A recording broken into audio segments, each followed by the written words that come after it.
much, and good afternoon, and welcome to all those participants of the World Russia Forum.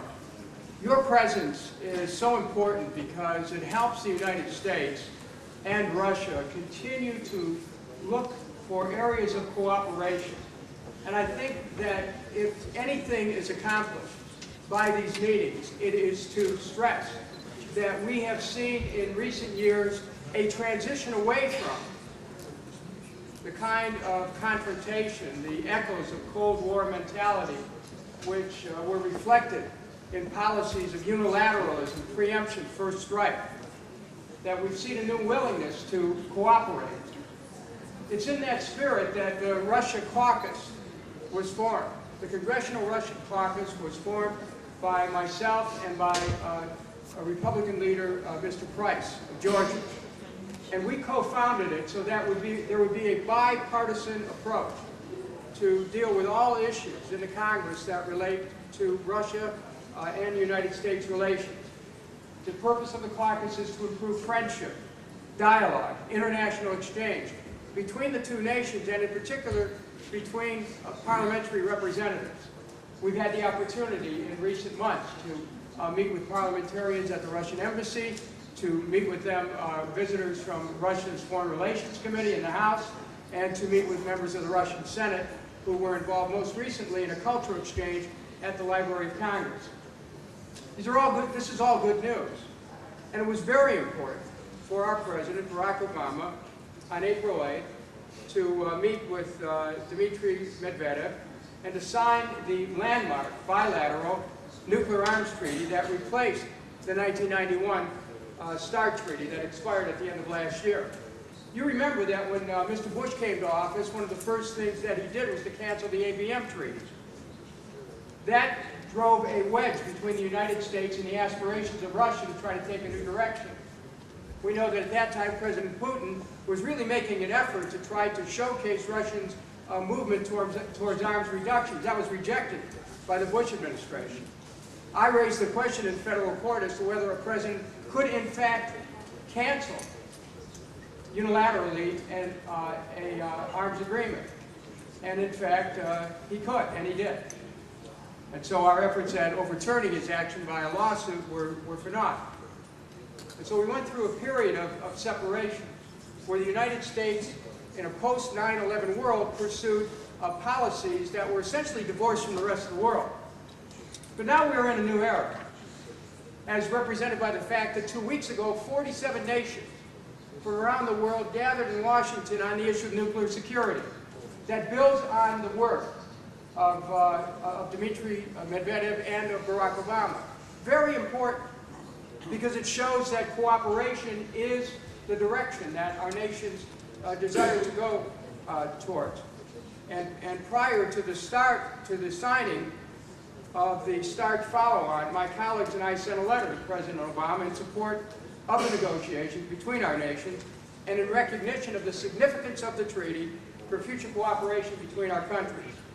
The successful negotiations and subsequent signing of START was made possible by an unprecedented personal commitment of President Obama and President Medvedev to negotiate the reduction of each nation's personal nuclear arsenals. And I believe the ratification of the treaty will be vital in advancing support for a broader international nuclear proliferation initiative. The successful ratification of the treaty will also serve as a strong starting point for the next stage of negotiations on further nuclear armament reduction. And I will be ready to work with my colleagues in the House and the Senate to make sure that we provide the administration with the necessary congressional support for ratification. We are making new steps in new directions.